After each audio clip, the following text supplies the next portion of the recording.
Halo, sore saya Ellen May. Senang sekali saya berada di tempat ini di IPMI ya. Nah, di sebelah saya ini ada seorang yang sangat luar biasa sekali. Beliau adalah guru saya. Jadi 5 tahun yang lalu saya mau belajar untuk sharing tentang saham, nggak berani. Nah, beliau adalah orang yang memberikan banyak sekali ilmu buat saya dan membantu saya untuk mencapai sebuah breakthrough. Nah, sore hari ini Anda juga dapat kesempatan yang sangat-sangat luar biasa banget. Kapan sih belajar dengan seorang pelatih sukses nomor 1 di Indonesia, bahkan di Asia, yaitu Tung Desem Waringin. Belajarnya gratis, Anda bisa interaksi pula, Anda bisa nanya jawab pula ya. Padahal kalau kita ikut seminarnya Pak Tung Desem Waringin ya, sebenarnya sangat-sangat eksklusif sekali ya, ilmunya sangat bagus sekali. Nah, sore hari ini kita mau belajar tentang apa ini Pak? Tentang duit ya? Tentang kecerdasan keuangan ya. Kecerdasan keuangan ya. Nah, tadi saya ikut seminarnya Pak Tung Desem Waringin, sangat bagus sekali. Pak Tung Desem Waringin ada ngajarin tentang pentingnya berinvestasi. Semua orang apapun itu profesinya harus berinvestasi. Nah, salam suhu dari muridnya Pak Roy Sakti ini. Pak Rodi juga. Halo Roy. Dahsyat Pak Roy. Dahsyat ya, ngiri kamu ya, nggak bisa interview. Suhu Tung Desem. Oke. Ya, jadi sore hari ini kita mau belajar tentang kecerdasan finansial, bagaimana Pak Tung Desem Waringin bisa menjadi kaya, sukses, luar biasa. Yuk kita langsung aja belajar dari beliau. Ya, jadi kita sekolah tuh selama 16 tahun, kalau lancar gitu ya. Kalau nunggak ya mungkin 20 tahun gitu. Ternyata kita setelah sekolah, kita lulus disuruh apa? Disuruh kerja atau disuruh bisnis. Oke, pertanyaannya, bisnis atau kerja untuk cari apa?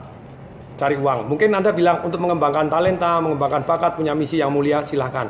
Pertanyaannya selalu ujung-ujungnya, sorry ngomong gitu ya, walaupun kita tidak boleh ngomong tadi mata duitan, tapi kalau tidak ada duitnya, bisa sih Anda mungkin jadi misi sosial 100%, tapi sosial kalau tidak ada duitnya, anak Anda makan apa?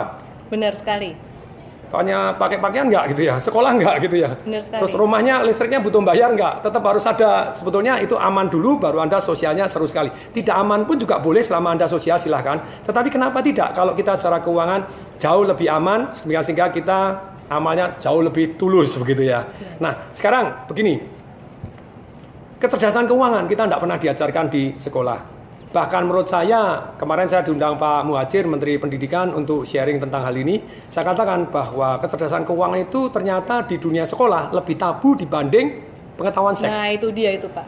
Pengetahuan Yang saya juga prihatin, ya. Saya prihatin banget juga nih, di sekolah harusnya ada pendidikan keuangan. Oke.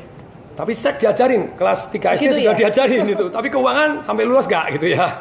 Jadi ada satu kecerdasan keuangan. Keputusan kita yang paling penting dalam kehidupan keuangan kita adalah kita mengambil keputusan apapun profesi kita, mau pegawai negeri, mau jadi pembicara boleh, mau jadi developer boleh, trader saham boleh, ataupun Anda punya franchise apapun silakan, apapun profesi kita, mau notaris boleh, pengacara boleh, apapun profesi kita. Sekali lagi, keputusan kita yang paling penting dalam kehidupan keuangan kita adalah kita memutuskan juga sebagai investor. That's it.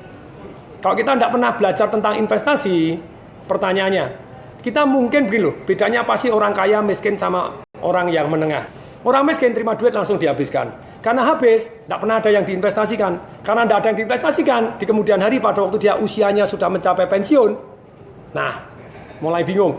Doain semoga anaknya berbakti dan sukses. Kalau sukses doang tidak berbakti cilaka, berbakti doang tidak sukses juga cilaka gitu ya. Apalagi dua-dua sudah tidak berbakti, tidak sukses, celaka berat.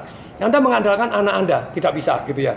Kita hanya bisa berdoa dan membekali anak kita supaya sehingga dia sukses dan berbakti. Tetapi kita harus siap sendiri secara keuangan. Banyak orang tidak pernah mau memikirkan sampai harinya dia pensiun tidak punya cukup passive income atau uang yang bekerja untuk kita. Tuanya sengsara. Oke. Nggak enak sekali. Saya mau nanya nih Pak, mewakili teman-teman di sini ya. Tadi kan ngomongin tentang pendidikan keuangan buat anak-anak. Nah, ini gimana nih caranya ngajarin anak-anak kita generasi muda supaya mereka bisa mengikuti jejak kita, ngikutin jejak engkongnya, Pak Tung. Ya. Ini engkong, ini anaknya nanti cucu murid gitu ya. Nah, ternyata ini yang perlu dilakukan kalau saya didik anak saya dari kecil. Itu sudah saya didik bahwa kalau terima duit itu harus disisihkan. Orang menengah terima duit disisihkan, begitu ngumpul dia beli mobil, beli ini, beli barang konsumtif. Orang kaya enggak, terima duit dikumpulkan, terus kemudian dia akan masukkan ke investasi. Apapun investasi-investasi, contohnya investasi apa sih yang menghasilkan uang tanpa kita harus kerja, bisnis yang jalan tanpa kita. Terus kemudian tadi investasi saham yang menghasilkan dividen. Terus kemudian juga misalnya Anda rumah walet, terus kemudian rumah kos-kosan. Properti itu banyak sekali. tanah dibagi hasilkan, terus kemudian apartemen disewa-sewakan, terus kemudian ruko disewakan, apapun properti tadi yang menghasilkan uang untuk kita, kebun jati misalnya sekian tahun 8 tahun panen menghasilkan uang tanpa kita harus nyirami terus tiap hari misalnya. Berikutnya, apalagi yang menghasilkan passive income kita terus kita tulis dan kita yes saya mau ini, saya mau ini, saya mau ini, saya mau ini. Dengan demikian ketika Anda siap secara passive income dan Anda kembangkan, jadi anak saya share.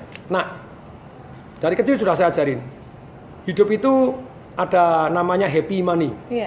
Kita happy kalau 3 ini bisa. 1 bisa menggunakan uang. Ada loh, walaupun cuma sedikit, 3% orang itu tidak bisa menggunakan uang sama sekali. Kaya tapi tidak pernah nikmati. Mati status orang miskin.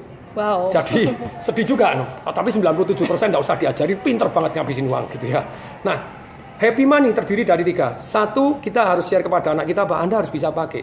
Kalau tidak bisa pakai, nanti kasihan juga sampai tua sengsara terus kasihan pasangan hidupnya. Jadi kuasa untuk memiliki dan menikmati gitu harus ya, bisa Pak, pakai. Okay. Walaupun 97% tidak perlu diajarin. Yang kedua, happy money itu kita harus bisa sosial. Tidak bisa sosial, Anda happy-nya kurang gitu ya. Jadi happy money yang kedua ini penting sekali, Anda harus bisa sosial. Nah, kemudian yang ketiga, kita harus bisa investasi untuk masa tua kita. Yang dimana ternak duitnya cukup untuk membiayai gaya hidup kita. Ulangi lagi, saya share kepada anak saya kasih duit 300 ribu, nih pagi hari begitu ya. Terserah nak, tolong dihabiskan, tapi habiskan 3. 1 Anda sisihkan dulu nak, untuk investasi. Walaupun mulai dari 100 ribu, yang 100 ribu silakan dihabiskan nak. Kalau tidak habis nanti papa minta. Oh gitu ya? Berarti Anda bisa menghabiskan gitu ya, kurang pintar itu. Berikutnya, ya, Anda harus bisa sosial, 300 ribu, 100 ribunya untuk apa? 50 ribu untuk orang yang Anda kenal, 50 ribu untuk orang yang Anda tidak kenal. Dia nanya, papa, kalau satpam itu termasuk kenal nggak? Lah kamu kenal nggak? Kenal, ya sudah masuknya kenal. Kalau saya nggak kasih duit, saya beliin makanan, minuman, boleh nggak? Boleh. Kalau guru Mandarin saya boleh nggak? Guruku dibully terus Pak di kelas. Boleh aja, beliin makanan, beliin apa.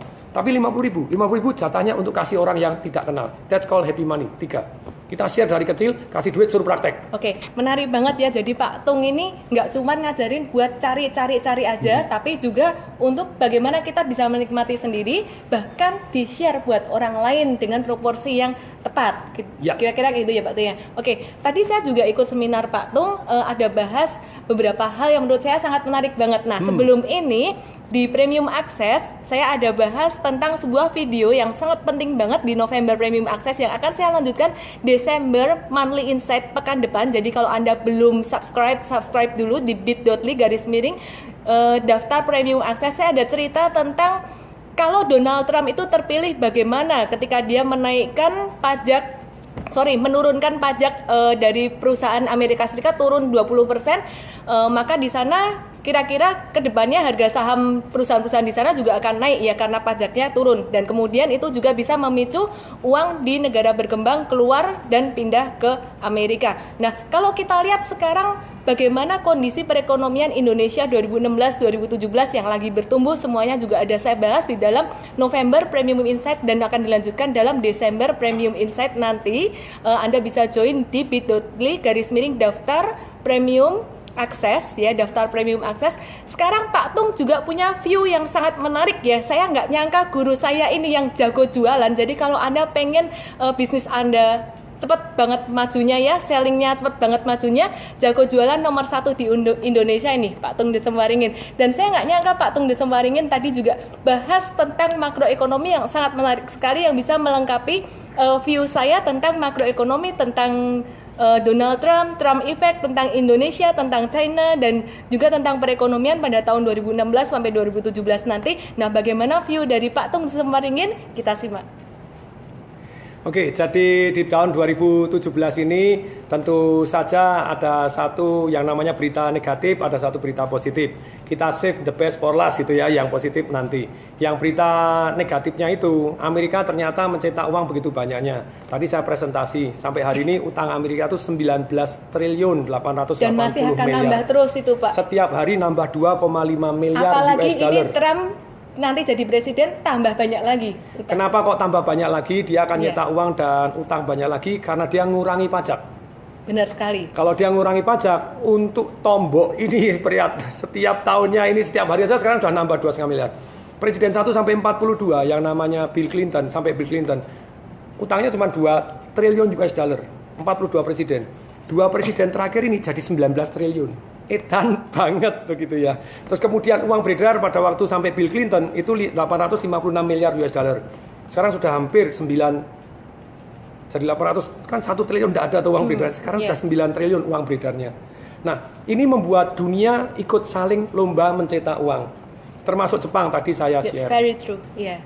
Jepang satu bulan 75 miliar US dollar. Untuk kapasitasnya Jepang itu big, namanya Abenomics. Dia bilang Amerika tidak boleh dibiarkan mencetak uang begitu. Kalau Amerika mencetak uang, ekspornya dari Jepang ke Amerika kalah karena Jepangnya nilainya makin mahal. Makanya dia print sengaja supaya inflasi. Lebih parah lagi China, tadi saya share gitu ya. China, tuh perkembangan ekonominya tadi kan 14 sampai sekarang tinggal 6 dengan turun. Data statistik berbicara. Ternyata apa yang terjadi? Mestinya yuan itu menguat dengan dia menjadi world currency. Tadinya orang kalau mau bayar yuan tidak boleh pakai US dollar dulu baru bayar yuan. Sekarang sudah boleh rekening yuan. Berarti yuan mestinya lebih dibutuhkan. Ternyata kok turun? Dia devaluasi dengan sengaja. Kok bisa? Diturunkan nilai mata uangnya dengan sengaja. Ya, supaya bisa ekspor. Kalau tidak bisa ekspor celaka. Laris, gitu ya, laris. Nah ini yang terjadi, si Trump ini ngomong, oh kita akan proteksi nanti. Kalau proteksi kan berarti nanti kamu tidak boleh gini, pakai ini harus pakai biaya masuk, akan harganya harus bayar pajak lebih tinggi dan segala macam. Nah itu pertanyaan saya, kira-kira dibalas ya? Dibalas. Akan balas-balesan gitu ya. Nah dan China hari ini sebetulnya tadi dengan satu sudut pandang saya yang namanya analisa demografi gitu ya. Di Amerika demografi itu ada satu pembicara yang namanya penulis buku namanya Henry Dent Jr. Bukunya adalah The Great Depression Ahead. Itu yang tahun 2009. Yang tahun 95 dia nulis buku The Next Greatest Boom Ahead. Dia meramalkan tahun 95 sampai 2008 Amerika akan meledak jumlah ekonominya Henry Dent Jr. Dan dia ngelamarnya jelas 2008 Amerika anjlok gitu ya. Apa yang diramalkan dia dasarkan adalah jumlah penduduk. Ketika jumlah penduduk di Amerika ini berkurang, misalnya Amerika dibom, dibanjirin duit kayak apapun, ekonominya berkembang enggak, karena penduduknya 0 misalnya gitu. Penduduknya 3 tahun semua, ya enggak bisa. Ada usia konsumtif, usia Amerika konsumtif 46,5. Tahun 62 itu kelahiran Amerika paling banyak. Setelah itu turun 70%. 62 untuk menjadi 46,5 berarti tahun 2008,5. Kemudian ditambah satu lagi data. Jumlah yang namanya imigran, jumlah penduduk naik itu adalah kelahiran sama imigran. Imigran ternyata membuat Amerika itu tahun 92 imigran paling tinggi, yaitu imigran yang umurnya 30. Imigran orang yang masuk di Amerika ada yang umur 65, ada yang umur 0, ada umur 2, ada umur gini, tapi yang paling banyak umur 30.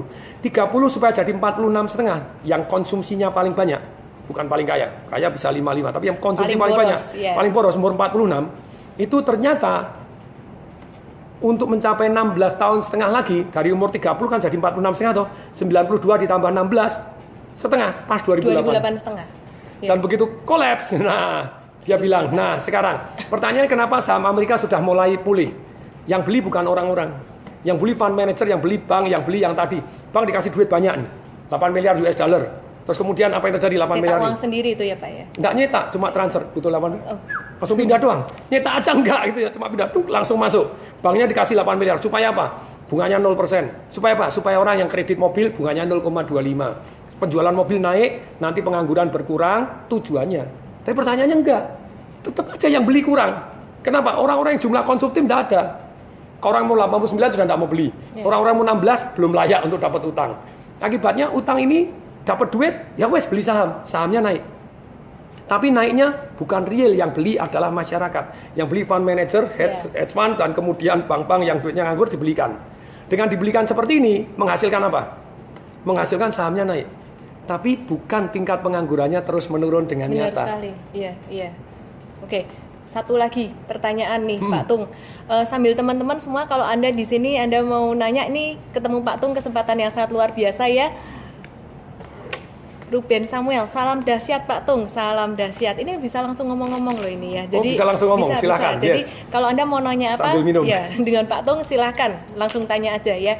Jadi satu lagi pertanyaan buat Pak Tung. Pak Tung kan menggeluti dunia properti ya. Nah, sedangkan saya lihat properti tahun ini, tahun kemarin sempat melambat dan juga sebenarnya juga masih belum terlalu bagus ya kalau dilihat data-data keuangan dan sebagainya. Namun dari grafik saham saya melihat bahwa sektor properti saat ini sudah mulai berada di area support yang mulai akan ada terjadi sebuah reversal ke atas.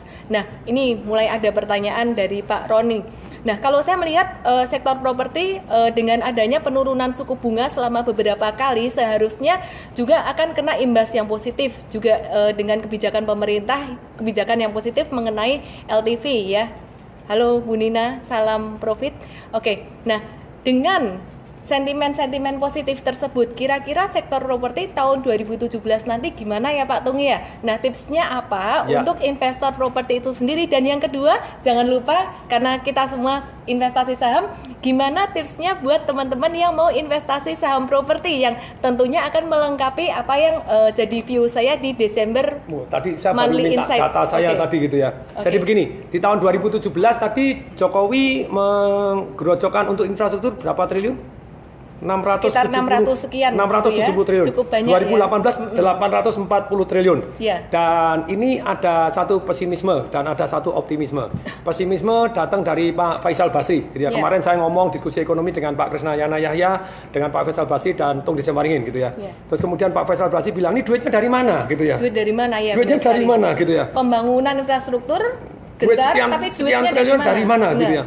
Kan tadi saya sampaikan juga 47 jalan tol dibangun, pelabuhan tadi 24. Jadi hari ini Indonesia infrastruktur lagi top-topnya. Jadi mestinya saham konstruksi, saham yang infrastruktur tadi bisa saham begitu konstruksi, properti ya Pak Tung ya. Nah, kalau properti sendiri gimana Pak Tung? Kalau konstruksi saya sama dengan Pak Tung ya. Kemarin konstruksi tahun ini kan sempat agak mengalami perlambatan ya karena penundaan beberapa proyek ya. Nah, kemudian kalau tahun depan saya lihat akan lebih baik. Nah, kalau properti sendiri di mata saya tadi saya lihat harusnya nih tahun depan nih kelihatannya akan lebih baik nih dengan ada beberapa kebijakan pemerintah seperti itu. Kalau dari Pak Tung sendiri gimana tipsnya untuk investor properti dan investor saham yang mau milih saham properti? Gini, properti ada 3 sekali lagi gitu ya. Kalau kita hanya invest di 1 atau 2 something wrong gitu. Jadi saya bilang properti ada 3. Satu adalah tanah untuk dijemur. Di mana ini tempatnya? 47 jalan tol, cari mulut-mulutnya. Itu kemungkinan naik dalam 5 tahun bisa naik 3 kali, 4 kali, 5 kali. Jauh lebih. Jadi tipsnya cari jalan tol, pembangunan jalan sekarang tol. Anda sedih. Cari mulut-mulut. 47 jalan tol yang diresmikan Jokowi, langsung gerotok banyak ya. Search dulu ya. Search dulu. 47 jalan Jasa marga.co.id mulutnya di mana? Ini mulutnya di mana? Plus peluangnya apa lagi? Rest area.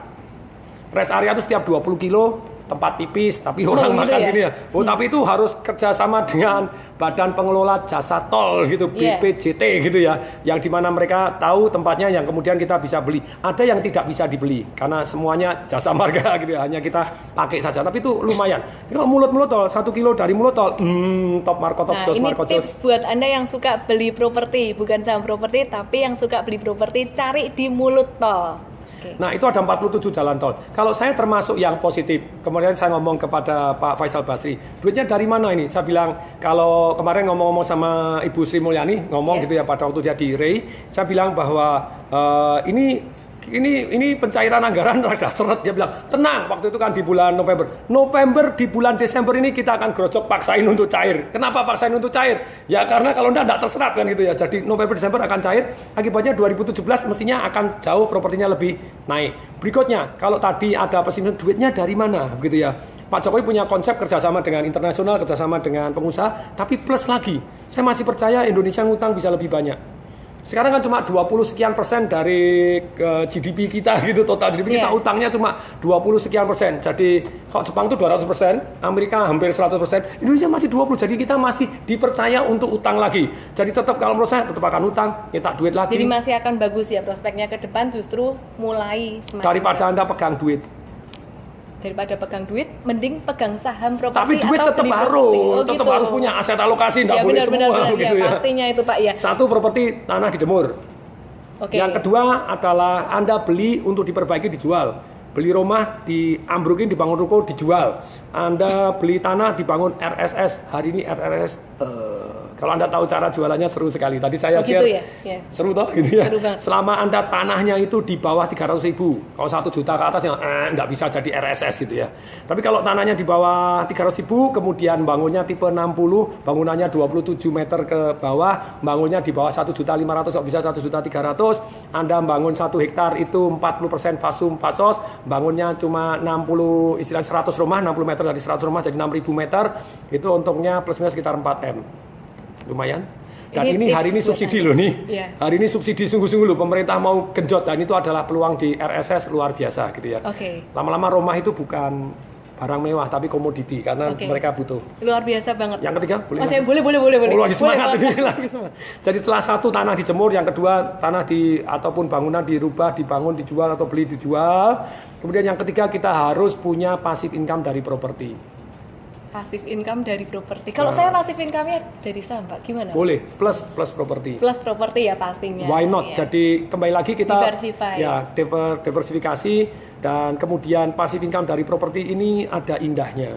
Contohnya lah, orang yang paling fenomenal untuk investasi ternak duit di properti namanya Hotman Paris, pengacara. Propertinya lebih dari 400. Saya baru 59 gitu ya. Baru ya. Baru nanti akan terus and so on.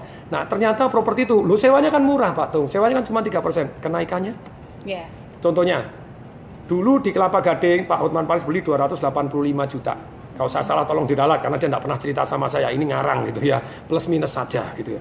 Sekarang 16M. Sewanya 3% mungkin 2%. Sewa 2% 320 juta. Lumayan, dulu belinya 285 juta. Sewanya 320 juta. Sudah 100%. Walaupun cuma 2% dari harga sekarang. Tapi tetap sekali lagi, jadi sewa properti ini sangat-sangat menarik dan dunia properti sangat menarik. Tadi saya berikan data, Indonesia dapat bonus demografi yang luar biasa. Di China secara jumlah penduduk yang produktif setelah tahun 2020 dia akan turun. Indonesia 2020-2030 terus masih begini, setelah 2030 agak stagnan tapi tetap naik, bukannya anjlok. Jadi hari ini tadi saya kasih data-data. Ternyata di tahun 2014 sampai 2020 nanti Indonesia jadi 185 juta orang kaya barunya, OKB-nya, orang menengah yang mulai cari properti, cari begini. Itu luar biasa sekali karena nambah 60 juta. Kalau 2017 sampai 2020 20 juta bayi lahir baru gitu ya, 5 juta sarjana, 10 juta tenaga asing, itu potensi juga. Ini ada pertanyaan, Pak. Ya. Satu pertanyaan ya, karena kita akan bahas yang lain. Pak mau bertanya apakah pernah properti mengalami masa resesi? Saya pikir semuanya pasti pernah ya, Pak. Oh ya pernah toh, Nah, nggak ya? ada. Apalagi kalau Anda gini, tidak semua properti itu naik. Contohnya yang di WTC, di Jalan Gunung Sahari, itu trade center, jualan sold out. Tapi karena dia tidak punya sistem untuk mewajibkan orang buka, semuanya investor, yang terjadi? Jadi kuburan bersama. Iya, benar. Nggak ada yang buka, sekarang dipinjemin orang gratis saja nggak mau, rumah hantu. Benar. Jadi kalau properti sewaan, itu ada timingnya. Boleh beli nggak kita misalnya trade center, pasar, ataupun istilahnya something yang model banyak orang yang harus buka mall. Sebenarnya tuh kalau menurut apa yang saya simpulkan, sebenarnya semua investasi baik saham, properti ataupun investasi apapun semuanya pasti ada risikonya, ada Selalu reward, ada ada risikonya ya. Nah, kalau saya boleh tanya nih Pak Tung, menurut Pak Tung, investasi apa sih yang menurut Pak Tung investasi yang terbaik? Investasi yang terbaik, saham, emas, atau properti? Enggak, leher ke atas. Tanpa pengetahuan kita, anting-anting leher ke atas, ya, anting-anting. Ternyata kita begini, kalau kita investasi leher ke atas, itu yang paling menarik begini. Jadi kayak tadi misalnya kita ajarin, investasi ini emas, ini properti. Kalau Anda nggak punya ilmunya bisa nggak? Saham, kalau nggak punya ilmunya kan jadi judi. Ya benar sekali. Tapi kalau punya ilmunya kita trading, kemudian Anda bisa juga passive income dari dividennya, dari pergerakannya. Tapi ini semua butuh ilmunya. Kalau Anda nggak punya ilmunya, ya tobat kuat. Saya bilang perak, ini satu sekarang 64 masih ada potensi, tapi tunggu dulu nanti. Kadang saya bisa untung, Anda bisa tetap rugi. Kok bisa? Karena pada waktu saya keluar, Anda nggak ngerti kapan saya keluar. Dan kenapa saya keluar. Betul sekali. Ini ada tanya, saran lokasi yang baik dari Pak Aditya Kusuma tadi udah dijelaskan ya. Ada dikasih tips banyak tadi di pintu tol segala macam, nanti bisa di replay aja videonya. Nah, luar biasa banget ya Pak Tung mengatakan bahwa investasi yang terbaik adalah investasi leher ke atas, yaitu ilmu. Apapun investasinya, mau saham, mau properti atau mau apapun, kalau Anda nggak punya ilmunya akan lebih besar risikonya. Tapi seperti kata Warren Buffett, the risk comes from of not knowing of what you are doing. Investasi itu rewardnya bisa jauh lebih besar high reward and low risk. Nggak harus high reward, high risk. Caranya gimana? Caranya adalah dengan belajar ya. Jadi kalau Anda mau belajar investasi properti, Anda belajar dengan guru saya Pak Tung Desemwaringin. Anda mau belajar selling dengan Pak Tung Desemwaringin. Dan kalau Anda mau belajar saham, jangan lupa Anda subscribe di bit.ly/daftar premium akses. Saya akan berikan sesuatu yang sangat-sangat spesial sekali pekan depan buat Anda, yaitu saham-saham ajaib yang bisa meroket bulan Desember dan Januari nanti. Contohnya seperti kemarin Adi mulai breakout ya, dan kemudian ada saham-saham yang lainnya yang nantinya akan bisa meroket dengan cepat ya. Mungkin saham-saham tersebut bukan saham berkapitalisasi besar, tapi saham-saham yang mungkin Anda nggak lihat, ini saham apa sih? Ya, jadi saya akan berikan tidak hanya market outlook untuk Desember dan Januari tahun 2016, tapi juga saham-saham potensi yang sangat potensial sekali yang orang belum tahu, orang belum lirik. Nah, Pak Tung, satu pesan ini Pak, saya tahu Pak Tung ini guru saya yang sangat luar biasa banget. Kalau sharing ilmu nggak dibayar pun sharing ilmunya luar biasa ya, luar biasa dahsyat sekali dan nggak bisa berhenti kayak muridnya ya Pak ya. Kalau udah ngomong nggak bisa berhenti, karena apa? Karena jiwa untuk sharing ilmunya sangat luar biasa sekali. Satu pesan terakhir Pak buat teman-teman di sini yang tentunya semuanya mau mengalami financial freedom, kira-kira apa Pak? Satu aja yang paling nendang. Kalau kita betul-betul mau financial freedom, langkah yang paling penting, pokoknya begitu terima duit, sisihkan. Terima duit, sisihkan. Begitu kita ngumpul, investasi apa yang nomor satu, leher ke atas. Begitu pengetahuannya kita timbul, karena kita bisa menyisihkan uang tadi, kemudian sisihkan tadi, bakal kita bisa investasikan ke tempat-tempat yang bermanfaat, aman dan menguntungkan, sehingga akhirnya kita freedom secara keuangan. Tadi ada yang nanya, freedom kok masih ngajar? Saya ini hari ini 2 seminar, tidak ada yang bayar sama sekali, tuh asem tenang gitu ya. Seminar di sini ya, di live ini ya. Iya, seminar live. Oh, ini ketiga nih ya. Di live enggak, tadi di UNS juga enggak dibayar, di aspirasi enggak dibayar. Ini hobi gitu ya. Oke, ini ada yang nanya saham base peluangnya ke depan gimana? Saya akan jawab selengkap-lengkapnya di dalam Desember Monthly Insight ya, pekan depan. Ini bukan cuma marketing, tapi marketing yang paling bagus adalah marketing yang memberikan manfaat buat Anda. Pak Tung dan Ci Ellen sama-sama jago marketingnya, jelas-jelas saya muridnya beliau. Oke, ya. Jadi sekali lagi motonya Pak Tung saya sangat salut sekali. Satu moto yang saya ingat terus ya, hidup hanya sekali. Apa Pak Tung? Ya, hidup hanya sekali. Hanya sekali. Hiduplah dengan dahsyat. Oke, thank you semuanya. Selamat sore. Salam profit, salam dahsyat. Bye-bye.